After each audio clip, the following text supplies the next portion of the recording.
time, weather, and highways. Breath control and bad decisions.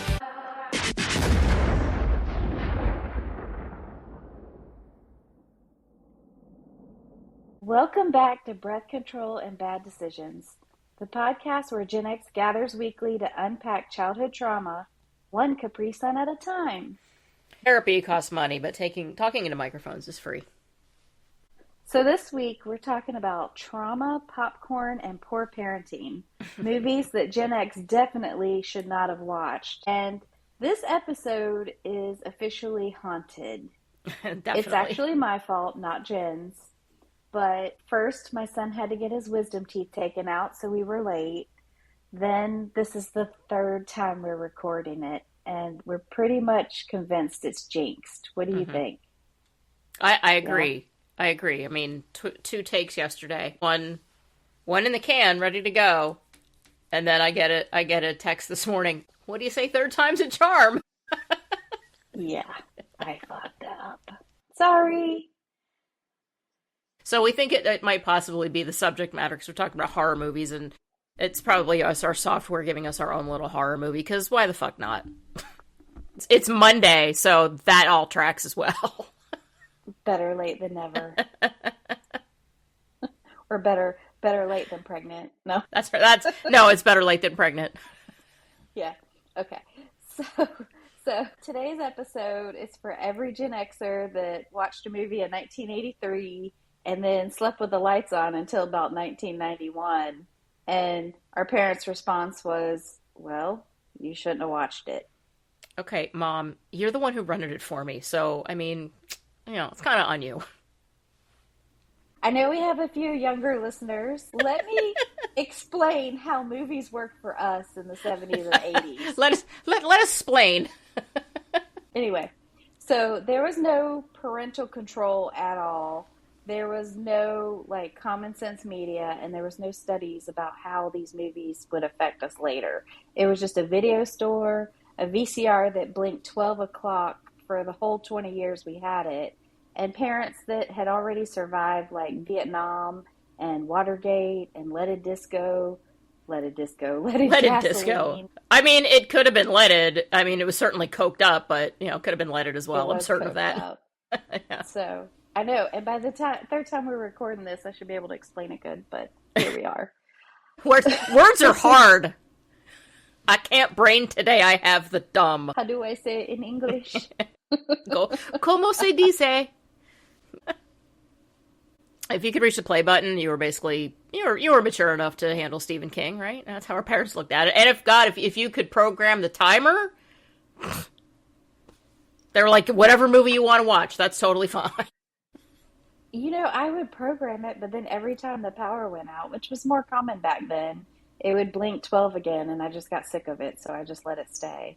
Yeah. So I have that issue now where, not that I have a VCR, but all of the appliances in my kitchen that have clocks on. If we have a storm and we get a half a second blip with the electricity, I gotta go in and reset every fucking clock in there, and I am very OCD about my clocks. They all have to be the same time. They all have to be the same time, and one of my clocks, when you set it, it sets in military time, which is totally fine. It's just that it takes a little bit longer because it doesn't scroll the way a normal one does, and so I do that one first because otherwise it takes. I'm like, by the time I get it set, I'm like, damn it! Now it's a minute off, and it pisses me off. Same. And my parents were both Navy. I grew up in VA hospitals and stuff, but when I count out military time, I'm still doing my hands with the thumb, 12, 13, 14, 15. I have to count it out. So you would think I would get better about that. But I'm only good at it because the day I die. Yeah, I'm only good. In logistics, you do everything in military time. So I've been doing military time for over 20 years. I'm like, yeah, I'm good with it. But so I was just really shocked that one of my appliances does military time. I was like, that's weird that's your default when I have to reset the clock. But okay. Okay, so in hospital charting, it was military time too, and I've done a million things of hospital charting, so I should have it down. But I literally still count on my hand. It's okay. I mean, the whole the treatment times, like 12, 8, like, I know those, but, like, the in-betweens, I still go back. But, okay, I digress. But I digress. But once again, we saw a squirrel. Yeah. But our parents, they treated trauma like seasoning. If we were scared because we watched Cujo, they said, hey, go ride your bike, get outside, don't come home till the lights come on. Get some fresh air. That'll chase the scare right on out of you. So, in true fashion, I did a list of the top 15 Gen X scary movies. And there's some more to sprinkle in there because we've already talked about them twice. But hopefully we should be really good at explaining it to you because we don't have an excuse at this point. No, unless we're just brain fried, but which is, I mean, it is entirely possible. I worked all day today, and yeah, my brain is like, what is happening? And it's Monday. Yes, and I'm tired, and you're tired. Yeah, but it's funny, so we're gonna just do this, and we're gonna get it posted, and we're gonna laugh about this later. Yes. So number 15, The Never-Ending Story. I already know what Jen's gonna say, but I want y'all to hear it. It isn't. It's not a horror movie per se. It's a children's movie. It was marketed to children, and in it they killed a fucking horse. I am a horse owner, and I'm still not over Artax. I won't be over Artax. I will never watch this movie ever again. I haven't watched it since I saw it the first time and was incredibly traumatized, and it still makes me really pissed off that they did that. So fuck The Never-Ending Story. Yeah, when I first explained it, I said it was sad, but I didn't feel like it was one of those, like, core memories, emotional jugular. So it hit you harder. I've never owned a horse, though. My best friend literally, you could have put 10 people in the swamp and sunk them, and I'd have been like, all right, okay. Yeah, but you put an animal up there, and I am traumatized. That was traumatizing. So that movie isn't really a horror movie in the true sense of the genre. It is a horror movie in the actual trauma that it inflicted on those of us who watched a poor swamp horse get murdered, essentially. Yeah. Yeah, and that's no wonder we cope with dark humor. I know. Right. Yeah. My best friend right after high school, she called me and she said, Julie, I got a horse and I named it after you. I said, you named your horse Julie? And she says, no, Casper. I was like, you bitch. Yeah. What a bitch. I got picked on for being pale. She's awesome, though. That's all right. And I'm pale, too. Watership Down, that was number 14. That was actually in 1978. And I didn't remember it. I had to look this one up. But, Jen, tell everybody about what happened with you. Yeah, so this was a little bit before your time. I remember seeing this in the theater with my brother, who was 3 years older than I am, and I was 7, so he was 10. And my parents went to see the movie playing in the theater right next door. And they, I'm sure, thought, it's a cute animated rabbit movie. That's for kids. You can go see the rabbit movie. Because back then, there was no Google. You didn't Google. You couldn't, and if you didn't if you hadn't read the book, and most people hadn't read the book, you had no idea what the hell it was about. You just saw an animated rabbit movie. So we went to see the animated rabbit movie. And it was an animated rabbit movie that featured violence, death, blood, existential dread, and bunny PTSD. And so my brother and I walked out, and so our parents were like, hold us. Please hold me. That one had to have been definitely a core memory. Yeah, it's a super core memory. It said it was a Game of Thrones with whiskers. Yeah. I mean, yeah. It was not a children's movie. I am not upset that my parents brought us there to see it. There were other children. It wasn't just us. There were other parents who were like, oh, rabbit movie. Go in there. We're going to go. I don't remember what was playing next door. But imagine that's how where many the parents kids were fucked up by that. Yeah, I raised rabbits too, so that probably would have really messed me up because I had a bunch of rabbits, kind of like you would. Yeah, you would not have, don't watch it as an adult, don't watch it, because I won't watch it as an adult, because the same thing. I watched a few little clips of it, but not a lot, and then I was just kind of laughing, thinking, oh my God. Yeah, don't watch it. Don't. And Number 13, nothing says family entertainment like a clown attempting homicide. Well, a clown doll. And that was Poltergeist. That was from 1982. Yes. And that clown was terrifying. And almost life-size. Almost life-size. Yeah. Why would you put a doll that size a clown doll in your child's bedroom? And I honestly think the producers and, of that movie just said, you know what, fuck it. Every kid is scared of clowns. Let's make it worse, because fuck those little bastards. Were they all scared of clowns before this? I don't know. I don't know. I honestly, I don't know, but the clowns. Ones that like that were, yeah. Yeah. I used to like them because I thought of Ronald McDonald, and my parents didn't really let me get McDonald's much, so I thought it was like the greatest cheeseburger on earth. Remember, because I didn't want my barky cheeseburgers at home. You know what? Because it didn't taste like bark. So weird. Yeah, pine tree bark. You know what this burger tastes like? A tree. What? It did. But I thought McDonald's had the best cheeseburgers. That's embarrassing, I know, but so it's not embarrassing. Cool. You were a kid. I had my 6th birthday party at McDonald's, for God's sake, and it was one of the best birthday parties I ever had. I did too, and it was in a train car at McDonald's. Yeah. So obviously, children were not scared of clowns because we loved McDonald's. I loved Ronald McDonald. We weren't scared of him. There was just something that I think it just developed over the time, and I would venture to say the Poltergeist probably played a role in that. And it was terrifying. Yeah, and Poltergeist was terrifying on so many levels, and it was just packaged like a little family movie in the beginning. Yeah. Look at this family; they love each other, and they're having fun too. Yeah, and Megan. And is it the red hair? Like do you think it's dolls. the red hair? Do you think it's the red hair with Chucky? I love redheads. I mean, I have red hair. I have red hair. My hair's red now. It's not naturally red, but mine's more burgundy. Yeah. And mine turns red in the sun, but I think it's more like a sandy blonde. But yeah. I'm definitely pale, and I can pull red anytime. Yeah, I don't know. Redheads are crazy. Soulless, right? I mean, supposedly. I'm not a natural redhead. I'm naturally brunette, but I wear my hair as a like burgundy. But anyway, again, we're doing that thing again when we get off topic. If you put tiny curls, it could look like clown hair. Stop it. Stop it. You shut your whore mouth.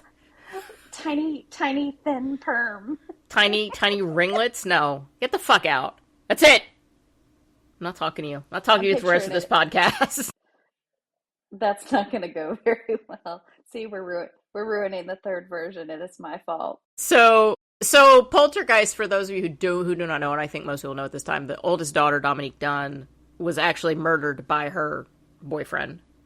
I think I don't know if he was still her boyfriend at the time, or he was getting ready to be an ex-boyfriend, but she was murdered by him, and then obviously the youngest daughter died tragically with, what'd you say? Bowel obstruction, yes. And I think by the time they found it, I think she died during surgery, because I think I don't know if they found it too late, or I don't really know the full details on it. And I don't know what happened to the middle child. I only remember him from Airplane, which came out first, because he was the one who went to go visit the cockpit, where he was asked if he had ever seen a grown man naked before. And then he goes into Poltergeist and almost gets killed by a clown. Yeah, that was a scary ass movie, for real.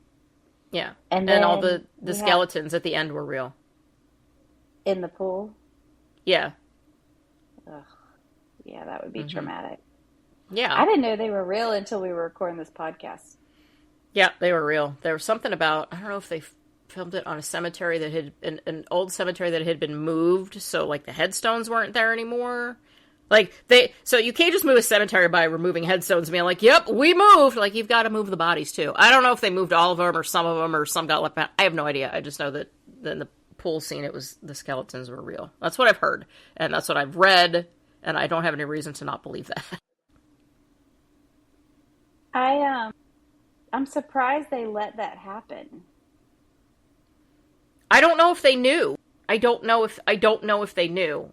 I'd have to go back into a little bit of a deeper dive on that, but I think, if memory serves, it was an old cemetery and they had moved it. And I don't know if they just didn't move if they didn't move any of the bodies, or they just moved what they thought they had gotten all of them. Maybe some didn't have headstones on them. I don't know. I just know that supposedly those skeletons were actual real skeletons. There was this outlaw. This is like one of my favorite. I love like westerns and outlaws, the real stories. There was this one. His name was Elmer McCurdy, and he was hung. I can't remember where it was, but it was at a movie set that lots of movies were filmed at, and they figured out at one point, like a leg fell off or something, and they figured out that it was a real body. Like they had people around it all the time. And this is so horrible, but it's never going to not be funny to me. They called 911, and the police ended up calling as a joke and said, "Hey, we need paramedics. It's for dehydration." And a lot of people said it happened. There's nothing in like public records written about that, but that's such a practical joke that they would play between them. I 100% believe that happened. And yeah, you telling me it was the real skeletons, like it happens because Elmer was a skeleton in many movie sets. So yeah, I mean, and think about some of the shady shit that happens on movie sets. In the sake of, in the name of making people the movie. Getting shot with bullets that were supposed to be fake. And... yeah, Vic Morrow and 2 children who were working illegally being killed by a helicopter. I mean, all of these things. I'm just saying. Yeah. Number 12 was Jaws, and the original Jaws, the 1975 Jaws. Yeah, and Steven Spielberg single-handedly just made an entire generation scared of even swimming pools. Yes, this shark could be in there. You don't know. You don't know. Isn't that crazy? Mm-hmm. And they have like a brain where they know to keep coming after you. Yeah.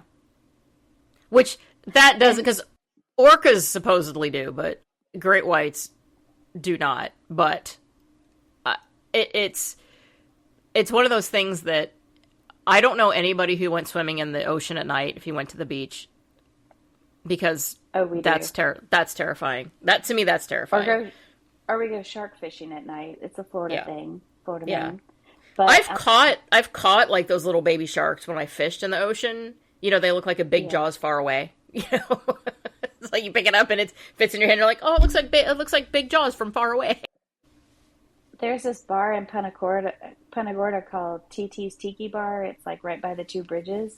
And they put up a movie screen and played Jaws while people floated in rafts in the harbor, watching it at night. Nope. Absolutely. Nope. I will run out of the ocean if seaweed touches me. What about, like, anytime you're in the water and, like, you can hear that sound and you're, the music? Like, immediately. Yeah. No, I don't. It's odd. I don't hear it until something touches me and I'm like, uh-oh. I'm only in 2.5 feet of water. Could that be a Could there be a Jaws right here? Could there be a great white right here?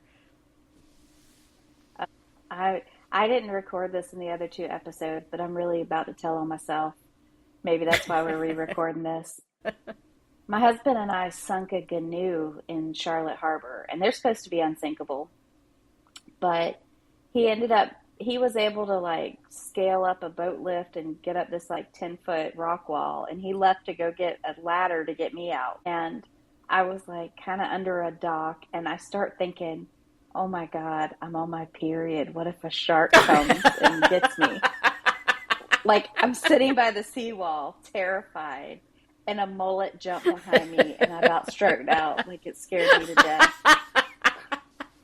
I know that's TMI, but that was terrifying. So we sunk our boat. I thought a shark was going to eat me, and I had oyster cuts all over my feet. It was not good. So, yeah, it was my own scary movie. But, yeah, and that's because of Jaws. I was like, what if... And Jaws wouldn't be as scary if it weren't for that music. Oh, no, donut. Yeah. I mean, John Williams' score was... And I'm not saying that we wouldn't be scary. It just wouldn't be as scary because you have that suspense because you know it's coming. The water's totally flat, and then all of a sudden the music starts and you see the fin come up. And they make life jackets for dogs that have that fin on them, and I really want to get one for Rue. You need to. I want pictures. That's so cute. Yeah, Jaws was a good one. Yeah, it is. Number 11. It was certainly a sorry. good movie. The sequels were god awful, but the first one was great. Oh yeah, it just a lot of sequels aren't as good as the first. Mm. Like that happens most times, but I don't know, sometimes the cheesier it gets, the funnier it is. Like Yeah. just you expect it to go downhill and you're like, "Oh God, how bad can it get?" And it How bad is this going to continues be? get worse. Yeah, you're like, this is worse than I thought it was going to be. It's like you watch the whole movie and you're like, "I can't get those minutes of my life back." That's Yes, horrible. exactly. That happens to me a lot. I am horrible about picking up some of the movies, but yeah, I pick some losers sometimes. I pick some winners too, but Yeah. I don't know. I can pick some bad ones. Number 11 was Pet Cemetery, and that one scared the absolute shit out of me because that's the movie where we learned that sometimes just having something dead is better than being alive. Like, that was wild. Well, as long as it's not possessed, and that's the key Yeah. there. That whole cemetery was possessed. I mean, Yeah. I would love to have any of my pets back. I just don't want them to come back possessed. Evil. Yeah. It's just, The just in scene, general, no evil pets. yeah, the scene under the bed where the Achilles tendon is cut is No, like, every time you say that when we were talking about it the other day, it makes my ankles hurt. yeah, like it's a legitimate fear. Yeah. And the movie Misery, what's her name? Kathy Kathy Bates. Bates. She hits his ankles with hammers and breaks his legs so he can't escape. And I stood up and had like jelly legs in pain from watching that. And Old Julie Jellyleg. yeah, and I had that same visceral response from watching Pet Cemetery, like actual sympathy pain from seeing it, like it hurt. Yeah. I have Like, this. I don't know if that's weird, but No, I have felt this it. thing where if I see a certain type of injury or I hear or something, I know an injury that like I know, like I cut my finger open on a tin can lid once, and you know that sound that it makes, like Yeah. like when I hear that sound or I see that on TV or something like that, I see it in a movie. Like I always say, "Oh God, my stomach just did that thing." And I can't explain it other than saying, "Oh God, my stomach just did that thing." And it's like it's like my stomach just flips. I don't know how to explain it, but that's how I just go, "Oh, my stomach just did that thing." So I'm not completely crazy. No, Or you're crazy with me. No, Maybe. I'm Who knows? I'm crazy right along with you because at least you can say, "Oh, my legs! I had the sympathy pains in my legs," and I was like, "My stomach just did that thing." So I sound way crazier. My stomach flipped. No, my stomach is flipped. Yeah, no, my stomach doesn't. No, I don't even say that. I just say my stomach just did that thing because I don't know how to explain it because I'm an idiot. Well, people say they get butterflies in their stomach, so Yeah, but you're not crazy. yeah, but it doesn't feel like that at all. Like Or butterflies we're are a just way different rationalizing feeling. we're fine. Yeah. It's Nothing like that's two entirely crazy possible. women getting together rationalizing. Yeah, girl, we're good. Rationalizing that we're totally normal. Yeah, I'm not crazy. Yeah. You're crazy. Yep. That's how us friends will be. It's all right. Number 10, this one did scare the shit out of me too. 1973, The Exorcist. Yes. This is honestly one of my favorite horror flicks, and for many, many reasons. My friend and I watched this. I was staying over at her house. I was 13, and we were watching it. We were up in her bedroom, and we had all the lights out, and we were sitting on the floor, like all, in her blanket, watching it. And the movie wouldn't have been as scary without Mercedes McCambridge doing that voice, and without the special effects terrifying. that Dick Smith did. And Mercedes McCambridge has said that they had her in the sound booth. And she was, I want to say she was smoking, and she was drinking bourbon or whiskey just to get the gravel in her voice. And then she also had like a hard-boiled egg in the center of her mouth so she could get that round, that fullness, just that, I can't even explain it. And she said that after recording, she would just be so exhausted. And I was like, yeah, that tracks. I mean, that's an incredible voice performance. And the makeup in and of itself is terrifying. Like, terrifying to where we had to keep the lights on for the majority of the night because every time the lights turned out, I'm like, I see that face. I see that fucking face. And Yeah. I watched that movie as I got older many, more times because I was focused on the makeup, because I went into doing special effects makeup when I got older. And I wrote Dick Smith a letter back at the time when you wrote letters, not emails, because that didn't exist. So I wrote him a letter telling him how many times I had seen The Exorcist, and that the rest of the times I'd watched it was mostly so I could focus on the makeup and see how it was done. And I got a phone call one night, and my phone rang, and it was a Connecticut, was that by that time it was caller ID was out, so that was late 80s, early 90s-ish, I want to say. And it was a Connecticut phone number. I'm like, who the hell's fucking calling me from Connecticut? I don't know anybody in Connecticut. And it was him. And he had called me to tell me he obviously he got my letter and he read it, and that he was accepting me just sight unseen into his makeup course. So I learned special effects from the master, and he sent me the books. And just recently, I would say in the last year or two, I have a friend that I went to high school with that, it's funny, we used to sit next to each other in, I think, botany. And he is very into Halloween and special effects makeup, and he does haunted houses. And so I sent him the first book that Dick Smith had sent me, because I was like, you could use this. You'll benefit from this book. It's the one that I initially learned from. I don't know what I did with the rest of the books, but so I learned makeup from Dick Smith, who did the terrifying, awful, creepy makeup for The Exorcist. Oh, and he was like the OG. Yeah. I mean, yes, Lon Chaney for sure, but I'm talking Gen X times. I'm talking our times. And there are other things about that movie that are more Easter egg type things. And if you watch, there's a scene where the mother is in the kitchen, and it's before Reagan gets like thoroughly possessed. And the mom's in the kitchen, and she turns out the light, and in the shadows of the film in the kitchen, you can see like the hood of the stove, and yeah, and in the hood, I didn't catch that. Yeah, in the hood, there's that white face, the devil face, that pops on that hood for like half a second in the dark, and then you'll see, and that is in the movie several different times, and you've got to look for it. It's really, really quick, and if you're not looking for it, you won't see it. You just have to be looking in the right space. That particular scene is the mother's in the kitchen. She turns out the light. You can see the shadow, the hood, the stove hood, and then it pops up right there on the hood of the stove.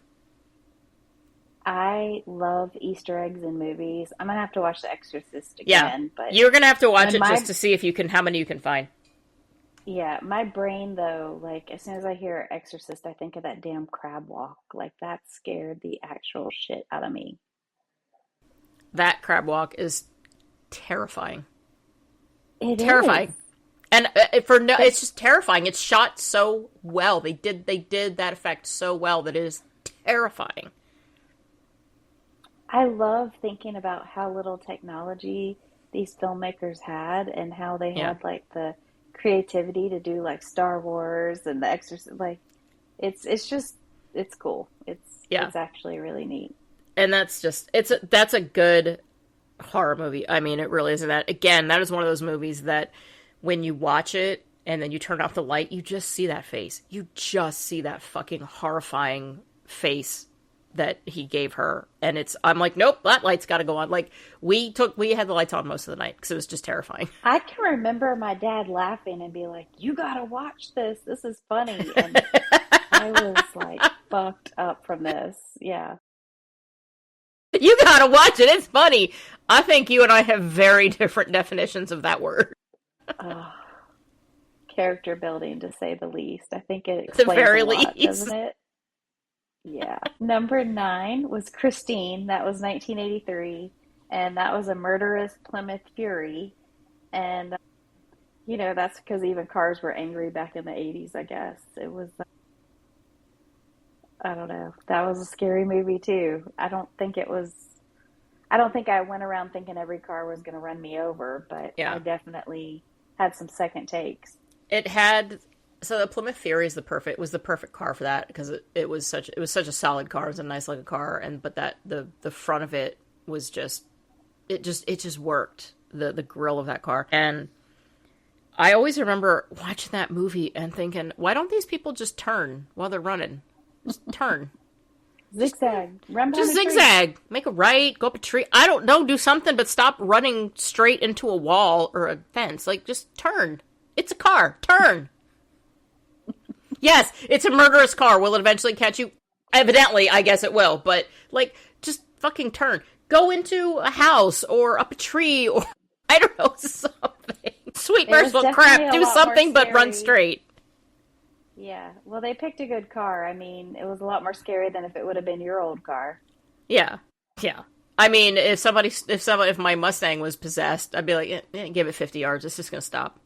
It is not, she ain't going to keep running. That's going to stop. So just, you're fine. You're totally fine. Why is okay. Oh. If you hear meows, it's because I have my office door open and my boy cat is Pet cemetery. He's screaming at me. He just ate. I don't know why he's yelling. Usually usually I shut the door, but I figured they'd eat and he'd go sit on the deck with his sister on the covered deck and they'd be fine. But he's like, hey man, hey. So I'm telling you, meow. this episode's haunted, but he might meow for a little bit more, but he's cute. He's cute. Yeah. If memory serves, and I could be wrong about the make of the car, and my cousin will correct me if she remembers. My dad said that when they were younger, my uncle had a Plymouth Fury, and he was very fastidious about it, and he made everybody take their shoes off to get into the car.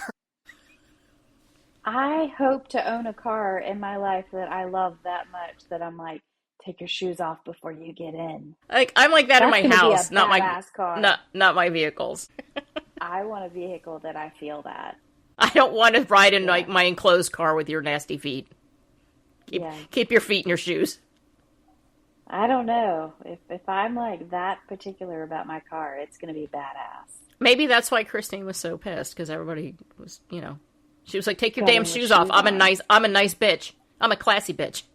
I'm a bad bitch. And one of the really creepy scenes in that movie is when she goes on that absolute murderous rampage and is almost destroyed, and she limps back into the garage. And she's, because she's been set on fire, and she just limps back into the garage, and she backs up into the spot, and it's just quiet for a minute, and then it just starts regenerating. She just starts regenerating herself. But the creepiness of it, it's all quiet, except for the muffler. You can hear that engine, that muscle car sound, like my Camaro sounded like that. You can hear that, and that's all you hear, just as this car is coming into the garage. And that's creepy. It's just creepy. It is. And it really brought like a life or personality to the car. Like you really felt like it was, like you felt like the car had a soul. And she's completely exhausted as she backs up into that space, and she's just like, oh, thank fuck I'm home after murdering that fat bastard and that other dickhead who totally fucking deserved it. But, I'm just exhausted. And then 2 seconds later, she's like, you know what, but I still need to look pretty. Definitely a girl car. Yeah. Totally not on our list, and we didn't talk about this in the other episodes that we recorded and lost. But E.T. was traumatic for me. And really? Watching E.T., he turned white, and I lied and told my mom I was having an asthma attack, and we left the theater. Yeah, your mom was mad at you for doing that. Oh, for decades. Yeah. But, Bambi or like all of the Disney movies, it's like the parents die, and these kids are orphaned. That's just this trauma that has started from like our birth onto these scary movies. Like, this is why we are who we are. I still don't watch Bambi. It was on yesterday morning, and I thought, is that the actual Bambi, or is that some other weird movie that was on? I don't remember what channel it was on, and I pulled up the info. It was like 1942. I was like, oh, yep, not watching that. I can't watch the beginning. Like, I don't want to watch animals die in a forest fire, for God's sake. I don't. I mean, we still do it to our kids, like Lion King, and I don't know. It's like, well, that's just that's the Disney movie machine is. Let's make movies for children, but also let's traumatize the crap out of these little bastards. You know what didn't make the list, and I'm so shocked, was Faces of Death. And Because like we that could was rent not, that. yeah, but that was not a mainstream. We're talking about mainstream movies that we know most people I feel like it was. saw. Like you saw it. I bet most people saw it. I saw 10 minutes of it before I tapped out and went, nope, fuck that. Because I wasn't the one who It rented was it. like My at friend every rented it. Blockbuster. And Yeah. they didn't give a shit who they rented it to. Like I There were no remember trigger renting it. warnings. There's no trigger No, warnings that on. shit There weren't was any. No, there was. horrible. Yeah, now everybody needs to have a fucking trigger warning for fucking everything. And then in school, for like the don't drink and drive, they showed us this movie. And, you know, they parked a car outside the school that was all mangled and said it was a DUI and somebody had gotten killed. And they showed this movie where this person had gotten ejected and slid face first, like a lot down the pavement, and like their face was skinned off. And they showed us That's that. why blood flows red on the highway. Yeah. And I can't remember if I was in the middle or early high school. I think I was in middle school. I don't even know. I just Okay, remember being like, but it had its effect what the because here fuck? you are now, and you still remember that. That's why if they you did drink it. and drive, you're gonna fly through your windshield and Yeah, skin that's your why face that's off. why they did it. Today they wouldn't they wouldn't be able to show anything like that in school. The fucking little assholes would be all traumatized and have to have trigger warnings in their safe spots, and I can't work now because I have so much anxiety about what I saw. Like, fuck off. Yeah, for sure. My dad took me to see Mad Max in the theaters, and I love that. I love that for you. I think it was Road Warrior. It had to have been Road Warrior because I remember it, and I was born in '76, so it had to have been Yeah. the Road Warrior. Yeah. But he said I just sat there with my eyes wide open. Like he said, he didn't even see me blinking, and I just was like putting one piece of popcorn in my mouth after the other, like power eating popcorn, just watching it, and like no reaction. Yeah, just wide eyed, you know, Well, chowing down on popcorn. Just you're watching civilization collapse before you were even in elementary school. Is that what's going to happen? Why would he think to take me to see that? Again, why would he think Exorcist would be? Yeah, I mean, because parents are think about how you are now and how I am now. I am like this for a reason, right? I'm a product of my parents, so clearly my parents were, had this bit of this pieces of my personality too. So your parents also did. It's hard for us to reconcile the fact that our parents were like us when they were raising us. I think of the age I am now, and I think, oh my God, how did my parents have this shit all together? I'm still very immature. But part of that is because I don't have children, so yeah, it was probably more of the, hey, he wanted to see the movie, and he probably had to watch you, and he was like, fuck it, you're coming too, kid. Yeah, I really want to see it. Yeah, I'm sure I've messed my kids up some too. I just pretty much say like, hey, I'm living my life for this first time right now too. I'm going to make mistakes. Like, yeah. deleting Well, the wrong you want to make sure episode that when they go to therapy, they have something to talk about. Yeah. Yeah. God, that just totally made me think of the mom. I'll give you something to cry about. You stop that crying or I'll give you something to cry about. I'm already crying about something. Or, I brought you into this world. I'll take you out. I definitely heard that. Yeah. Goodness. Cujo, I watched at my friend Mary and Tracy's house. These identical twins. Well, I say identical. I could totally tell them apart. But Mary, we were little because, I was born in '76. This was 1983. Yeah. Maybe 84 by the time I was watching it because it was at her house. Still, you were under 10. Yeah, she made tomato soup for lunch, and we sat there watching it, and like I just kept feeling more and more uncomfortable, and I kept looking at the soup, and I'd pull the spoon out and watch it drip off the spoon, and I started crying, and I was like, I can't eat this, Mary. I'm so sorry. It looks like blood. and I didn't eat tomato soup for years after that. Like, Cujo fucked me up. So thanks, Stephen King. Well, did Cujo do that, or did the fact that she made something red and liquidy while you were watching Cujo do that? I mean, I don't know. I don't know. I can remember I can picture sitting in that room at a coffee table in front of the couch, like I was sitting on the floor in front of the couch, just like in a trance thinking like, this is so scary. Like that one messed me up. Did it? It was, for me, it was just like, why you gotta make a dog like this now? I love dogs. Why do you have to do this to a dog?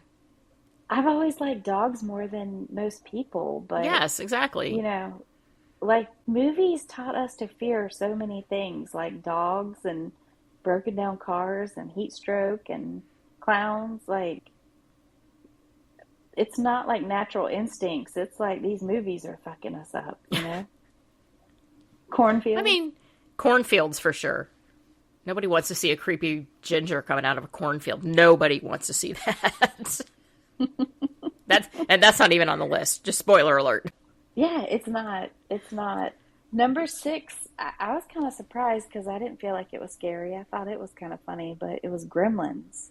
Yeah, I didn't think Gremlins was scary either. It's probably because I was a little bit older when I saw it, but I didn't think it was scary. I thought it was funny. I thought, yeah, the Gremlins, when you feed them after midnight or get them wet, they get evil, but he was hilariously evil. Yeah, I mean, like, the blender violence and stuff probably was a little bit much, but maybe it didn't feel realistic, or it didn't feel like, yeah, I don't know, it was just hilarious. It's just a cute Christmas movie that's also horrific, right? I do feel like it made me look at, like, Furby and Teddy Ruxpin and stuff differently after watching it. Like, some of the animated dolls were a little bit scarier. Well, as long as you didn't feed them after midnight, Jules, you'd be okay.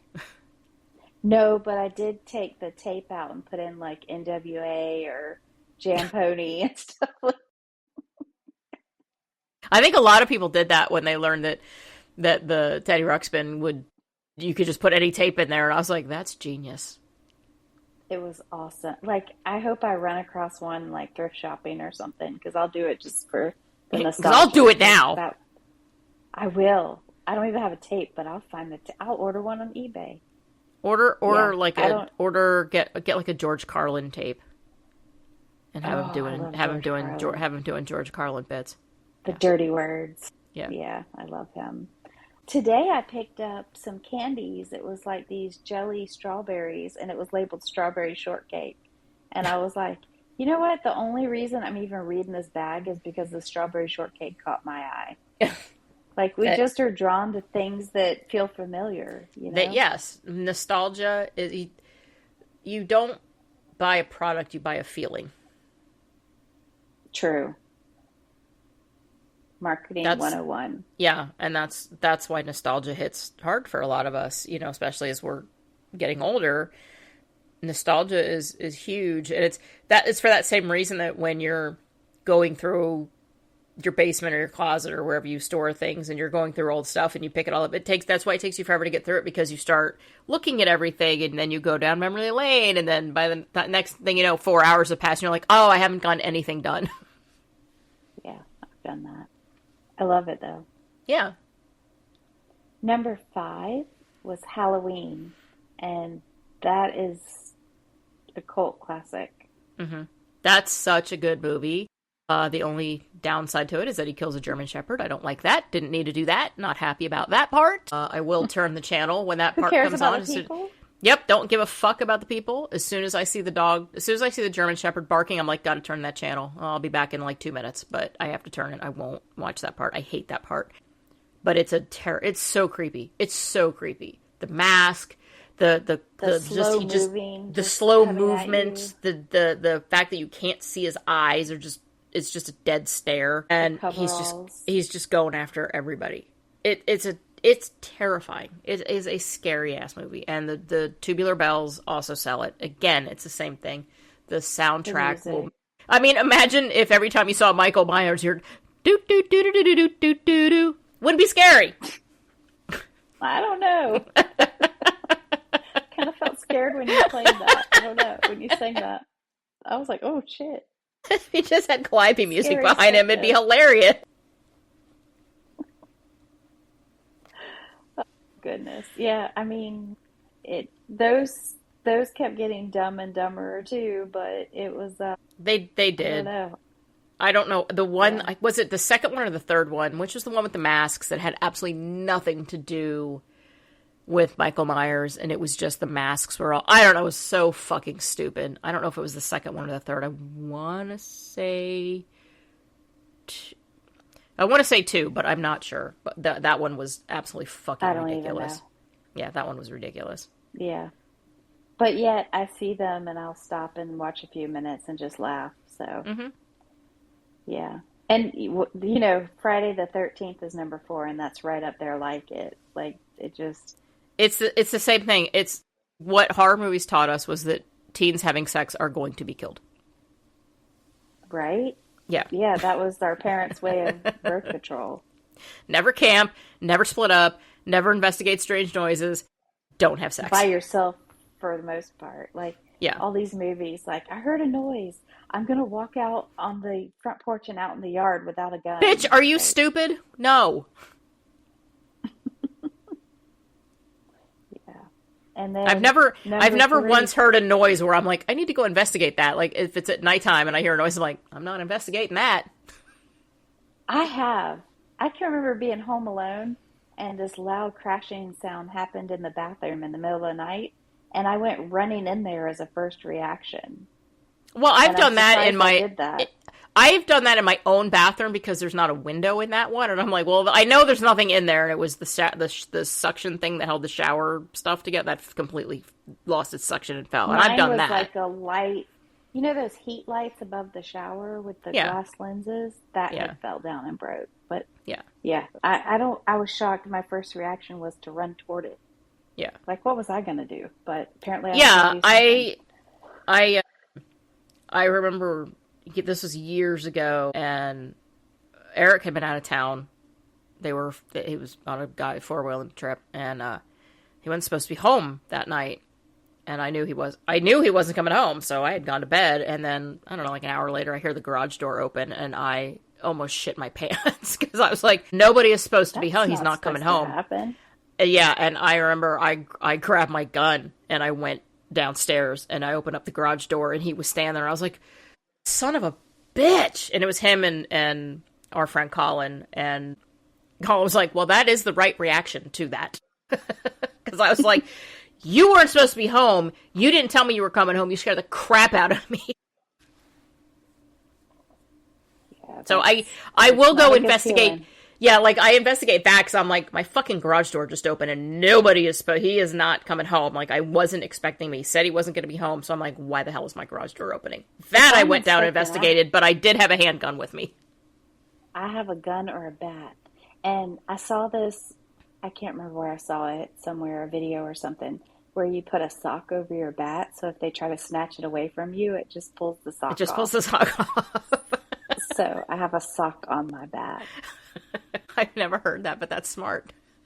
Yeah. And I just think of the sound. If somebody comes at me, they're going to hear that tink. That's a great use for the missing sock in the dryer. We take out a sock. You're like, well, I don't have a mate for it. Oh, it's going. This is the bat sock. I've literally had people say, "Why is there a sock on that bat?" And I have to explain that. So that's really smart. I've never thought about that. This is my life. Yeah. Well, mostly because I don't have any. I have guns, so I don't have a bat. Well, I have guns now, but before guns, I had a bat. Yeah. Don't put a sock on your gun. I mean, it'll shoot right through it. It's fine. It will, but don't do it. Did you have a waterbed? No. You didn't? Okay, so I did. And our number 3 movie, Nightmare on Elm Street, fucked me up about the waterbed. Like, I wanted to get rid of it. Freddy Krueger's gonna come through my waterbed and get me. Yeah, like the nails are just gonna come through the plastic and then I'm gonna sink down in it. Yeah, I had those intrusive thoughts for real. And that was 84 that the first one came out, but yes. I went to the theaters and watched every single one. We'd have to convince, like, my friend Trisha, her mom would buy tickets, I remember, or somebody else had bought us tickets too, but like the parents had to buy the tickets for us to go in. I saw Dream Warriors, which was the third one in the theaters, and I don't remember. I didn't see the first one in theaters because I was too young. I was 13 when it came out, so I did watch it. It was on HBO, and I watched it. And if you watch it now, the first one looks really cheesy with the effects, but back then, to us, it was scary, and the whole premise of it. What a great premise. Yeah, I mean, honestly, what a great premise. And they gave him a personality. Freddy Krueger was funny. And witty. Yeah, he was funny, and he was clever, and while you didn't really want to root for him, you kind of did. You were like, well, I don't technically hate him because he's funny, even though he's a horrible, horrible monster. But and Robert Englund was the perfect actor for that role. 100%. Yeah. 110%. Yeah. And the whole premise and of not being able to go to sleep or you're going to die. Oh, God, right? They should remake it now, and all the kids would, like, end up dying from, like, energy drinks trying to stay awake. That's how it would go. That's a good point. They would. They would. Because we didn't have all the Red Bull and... Yeah, I mean... The whole Red Bull will give you wings. Yeah, and it really will. And at the end, where you think all is fine, and Johnny Depp is laying on that bed, and then all of a sudden he just disappears, and then blood sprays all over the place. What a great ending. It was. And, you know, sleep's unavoidable. Like, eventually he's going to get you. Yeah. Yeah. Yeah, that was... And then I lived kind of in the country, and our bus would go down this dirt road with fog, and every once in a while somebody would make a scraping noise, and, like, I'd feel like a tingle up my spine, like it scared the shit out of me. I thought we were about to have Freddy in the bus. It was not a good feeling. But yet, I'd be more scared of the fog because of the movie The Fog versus Freddy Krueger in that regard. Yeah, no, that went for Freddy. And you know, another one that didn't make it was Candyman, and that one scared me too. And I can remember being at Trisha's house, and I can't remember who was in the bathroom, but I remember like we'd run in there and say Candyman, Candyman, Candyman, and slam the door and run out. Like, I saw the Candyman in the theater. I think I was in my 20s, early 20s when Candyman came out. I think, if memory serves. Yeah. But I saw that in the theater. I didn't find that one scary, but I was also older, so I think had I been younger, that would have been scary. I don't know. We did like the whole Bloody Mary thing too, so I think just any of that. I think I like the immaturity of it. Yeah. But number 2, though, The Shining.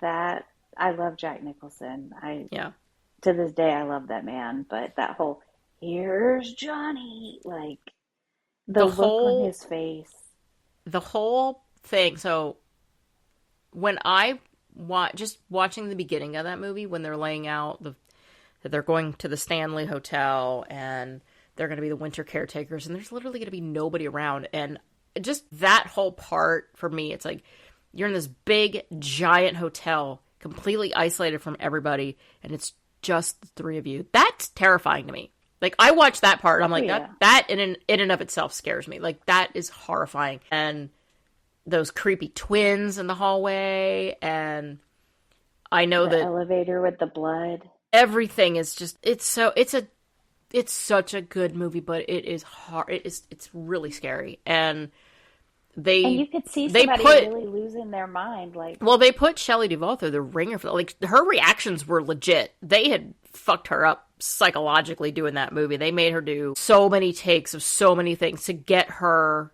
to get those reactions.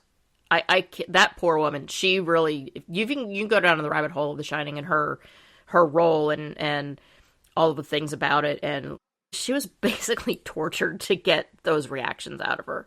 Just because they beat her down so much.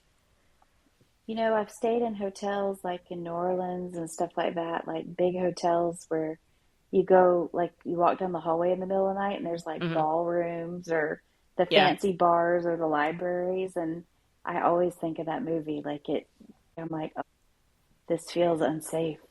Yeah. And it's like these beautiful hotels you should be admiring, but I'm like sitting there thinking, Red Room, you know? They're beautiful old hotels, and they have so much story and so much history to them. And then we also come at it from the viewpoint of, well, we've seen The Shining. We know how this plays out. Yeah. How many people have died in this hotel? It's haunted. Yeah. Yeah. Or we've seen, we've watched Haunted History, and we watched Haunted Hotels, and we watched those things. And I'm not saying I wouldn't go. I don't know if I'd stay the night in one. I would like to go. I would certainly tour one. I don't know if I'd stay the night in one. One of my friends, Daphne, has a TV show about haunting. I can't remember the name of it. I'll have to find it. It's kind of funny. I was like, that's awesome. Yeah. Yeah, I like right. stuff like that. It's why I like when I watch the stuff on the what is the boat? What is the boat that's docked in LA? Is it the Queen Elizabeth? Is it the QE2 or is it Queen Mary? I don't know. It's supposedly haunted, and I love when people go in and they do tours and they show, they're like, I was just right here and I heard this, they were down in the boiler room, they're like, or the engine room, they're like, I heard a noise and it got really, really cold, and the guy was like, I'm not lying, I'm really freaked out right now and I have to leave the space. People love that lore. Like, I remember when the kids were small. Oh God, I sound like my parents. We took a haunted tour in Savannah, and it was in a hearse. Like, we all drove around in a hearse hearing all the stories about the different buildings. Yeah, so. we did that with our friends. We went to visit my parents in Hilton Head, and then the four of us went to Savannah one night. We did the haunted brewery tour, and that was so much fun. That was so much fun. That was fun. So The Shining, definitely, Jack Nicholson was incredible. So much respect for that man. Number one, and I can see why it's number one, because it was scary too, was Alien. And that was 1979, but nothing prepared us for chests bursting open with aliens popping out of people's body. Yep. And it was just, we watched it, and then we went to school the next day. Yeah. And it was, oh, my stomach hurts. Oh God, I hope I don't have an alien in there. An alien is scary for so many reasons. I would worry he would bust out of my stomach like that. Like, you'd see his little footprint pushing out, and I'm like, please don't push so hard. That's scaring me. Please don't be an alien coming out of my stomach, please. It plays upon our our fear of the unknown, especially in space. We don't know. We have no idea what's out there. So it certainly plays on that whole, maybe there are aliens, but they're not friendly. They're this. It's a well done movie. It's shot well, and they make the hero a woman. So you can't beat that. That's true. Very ahead of its time. Very ahead of its time. But absolutely terrifying. Absolutely terrifying. The sequels, I feel like the things we watched while eating SpaghettiOs is like what has caused us to have this dark humor, They plunked us in front of the TV, gave us a snack, and went, have fun. No trigger warnings, no counseling, they're movies. They're meant to entertain, and they did that. And then we went to school the next day, or we went out to play, or we did whatever, and we talked to our friends about it, and that was the extent of it. We only had 3 movie ratings back then. It was like rated G, everything's fine. PG, it was mostly fine. And R was just cover your eyes during the sex scenes. Yeah. Like, if you're scared, cover your eyes. Yeah. Yeah. And none of us covered our eyes. No, I remember when, I remember how old I was. 12, I want to say 11 or 12. An American Werewolf in London was on HBO. And we watched it. My parents were watching it, so we were watching it because we were like, oh, okay, we're just going to watch it. And it was fine. It was a fine movie. Like, there was nothing wrong with it. Should a 12-year-old been watching it? Maybe not. I don't know. But everything was fine until it got to the sex scene in the shower. My parents were like, just cover your eyes. I can remember being like, there's boobs. Oh, yeah. It was like, oh, there's boobs. Boobies! Booby! Laugh about it. They'd be like, when am I going to get mine? I think the funny part of those things is that your parents are watching with you and they haven't seen it either. And then all of a sudden, blammo, there's a sex scene on TV and they're like, oh, fuck. Son of a bitch. Yeah. I can't tell you how many times I heard, cover your eyes. Yeah, just cover your eyes. Cover your eyes. But we always watched these movies at sleepovers. It was always, that was the best part of the sleepovers. You knew there was going to be a horror flick involved. Sometimes they were cheesy. Sometimes they were, one of these. I remember we watched Sleepaway Camp, which is a very cheeseball, but watch that one. All of those 80s horror movies, and not so much some of the ones that are on this list, but I'm talking about like the the Friday the 13th Part 3 in 3D. Like, I remember watching that at a slumber party. The Nightmare on Elm Street, except for the third one, which I saw in the theater. All of those movies were part of slumber parties. For women, for girls, they were part of slumber parties. I don't know what dudes did, but they were part of slumber parties for us. Oh, yeah. It was watch a scary movie, free somebody's bra. Did you do that? What? I don't know what that means. Like, I remember all of us would get our first training bras, and whoever got bras first, we would put it in a Tupperware with water and put it in the freezer. So it would be like a block of ice, and then they'd get all mad. We did it to our friend Jeannie. Okay, that never. You didn't do that? That never made it to where I lived, evidently. Yeah, apparently I got some stories. I mean, and, now it'd be like, take it. I don't give a shit. I fucking hate bra. I feel like some of these movies too, like maybe were like hints to the future. Cujo was bitten by a bat in a cave, and like COVID was supposedly like a bat. Like I don't know. It's like premonition stuff. Well, I mean, I suppose you can look at that. You can read into any movie that if you really want it, you'll find things you're looking for when you're looking. You will. If you want to find it, you'll find it. Simpsons predicting future. Yeah, you'll always find something. If you are actively looking for it because you just know it's there, you're gonna find it because you're gonna always connect the dots, even though everybody around you's going, "You're a crazy person." You know that, right? It's the Easter eggs of life. Yeah, it's like the people who do the whole. There's so many shark attacks nowadays. I'm like, I think it's just a news cycle. You're just. Things are more at our fingertips now, and things are reported on in real time. You hear everything immediately now, and also areas. Right, and also you're going into their house. That's where they live. Don't be mad at them. That's where they live. If a shark came into my house, I would shoot him because he's coming into my house. It's true. It's the whole common sense sometimes isn't so common, Right. It's just don't be mad at the shark for doing what a shark does. 9 times out of 10, they think it's a seal. That first bite identifies that it's not a seal, and then they go, "Fuck, that's not a seal." But by then, it's a great white. The damage is already done. They're not actively trying to eat people. We're not really on their diet. They think we look like seals, depending on if we're laying on a surfboard or if we're in a wetsuit or whatever. They don't know they're fucking sharks. I should not be scared of spiders because I think I would want one to bite me if I could be like Spider-Man. Okay, well, brown recluses exist, and you don't want to get bitten by one of those, and I know you know that. Yeah, I mean, do. I'm still scared of them, but I'm just saying, like, think about movies. I would want to be bit by a spider if we're going by movies. Think about movies that our parents saw that were terrifying. You think Wizard of Oz wasn't terrifying? It had flying monkeys, for God's sake. They released that years ago in 3D, and I remember we went to see it, and you could see like the whites of their eyes. I was like, okay, these are actually fucking terrifying because I had never seen Wizard of Oz on the big screen, let alone in 3D, and it was kind of terrible. It was kind of scary. Well, like the Tales from a Crypt and Alfred Hitchcock and all that stuff was like definitely terrifying to me. Yeah, I'll still watch when Alfred Hitchcock Presents is on. If I can catch it, I'll watch that. And then every New Year's, I always watch the Twilight Zone marathons. I fucking love the Twilight Zone. If you fly on a plane at night, do you look out the window and expect to see something on the wing? I don't look out the window when I'm flying at night. And fair. I will.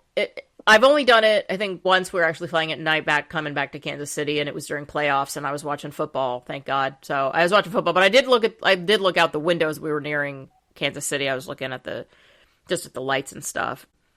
And then usually if I am flying at night, it's because I'm going transatlantic, and so it's usually me and my cousin, and we're in a middle seat, the 2 middle seats, and so we're not near windows. But I generally won't look out the window if I'm flying at night. I can't wait to see what people think affected them for movies. Like, I want to ask on Facebook and see what were like the core things that got them like it got us. Yeah, what movies what movies were scary to you? What movies did you find maybe on this list that you didn't like or weren't scary at all, or you thought were funny instead? Or what gave you your childhood trauma as you watched a horse be murdered for no reason and a German Shepherd be murdered for no reason? Sorry, I still have very strong feelings about that. Do you still have a horse? Mm-hmm. I didn't know that. I do. What's your horse's name? Apache. Cool. He's a paint. Casper got struck by lightning. Yeah. Oh. Why did you tell me that? Apache is 32 though, so I know that he's been around a very long time. That was God's decision, not ours, and it wasn't like, I don't want to hear. I don't want to know. I don't want to. All right, we're gonna end this haunted episode, and let's pray to God. Let's pray to God we can get this one released. This was my fault, Jen. You have had the best attitude about it. It is almost comical, but it's too frustrating to be comical. I was just going into this recording thinking, this is going to be the same words over and over, which we did talk about different stuff. I admitted the whole period shark thing, so that's funny. But is that why they call it Shark Week? Oh, it is Shark Week, isn't it? Huh. I forgot. I had totally forgotten about that. Before we go, I do have one thing in real life that I remember from when I was a kid that I thought was scary as hell. And it was, you don't really see them now because of, how old they are. But when I was a kid, they used to have trucks, 18-wheelers, or even local delivery style, like box trucks that just had local stuff on them. That had they had the flat face, the flat grill, and then they had the I don't know how to explain it. I'll have to find a picture and post it in the group. It had the grill that it was silver, obviously, but it downturned, and it downturned, and it looked like it had teeth in it. The way, because it had like hash lines, like it had silver hash lines. They weren't hash lines, but they were vertical pieces of chrome going through the bumper, through the grill. And it looked like it was angry, and that thing scared me. Like, I hated seeing those trucks. I'm like, those trucks are scary. I don't like their faces. I was like 4. I always felt like our car was going to get sucked under the semi. Like, I felt like there was like a force. Have you ever been really high and you feel like something's pushing you off the edge, or like there's this pull toward the edge? Have you ever felt that? No, because I was never near anything that I could fall off of or was high up, because I knew better. Because I was like, that's going to end poorly for me. Like, if I'm on like a really tall building or like the cliff of a mountain, I feel like there's almost like this pull toward the edge. Like, I'm scared to go to the edge. It feels like something's going to pull me over. And the semis, I have that same feeling. Like, if I'm driving beside one, I feel like there's a pull for my car to go under it. Obviously, I don't want it to happen, but we can also thank Maximum Overdrive like for that. Fear. Yeah, well, Maximum Overdrive fucked us up too. Oh my God, how did we not talk about Final Destination? Because how it wasn't not on there. Because it later? wasn't a Gen. Yeah, because it wasn't a Gen X movie. That was much later. Much later. Yeah. That bugged me up. But we all know that none of us drive behind trucks carrying wood. No, never. That's number one. Yep. Well, I'm not driving behind that. That's going to end poorly. We all know that. Yeah, I'm passing that motherfucker right now. Yeah, exactly. Then you get pulled over for doing 100.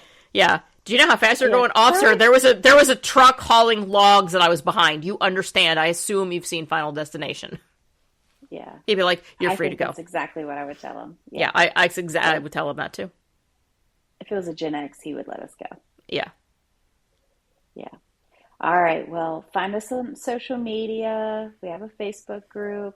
Share your cinematic trauma. And thank you so much for following. This is fun. It doesn't feel like a job. It just feels like hanging out with my friend talking. And I'm glad you're along for the ride.